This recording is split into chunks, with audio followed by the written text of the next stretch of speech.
And here is Borman River.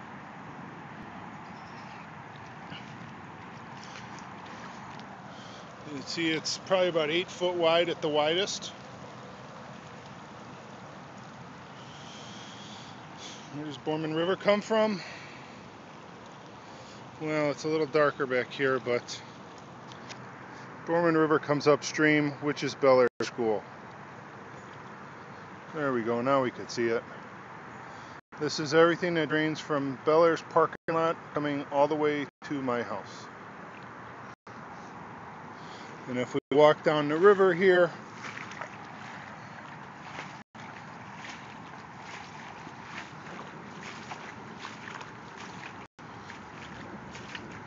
we can see right here, there is the first sewer grate that we have before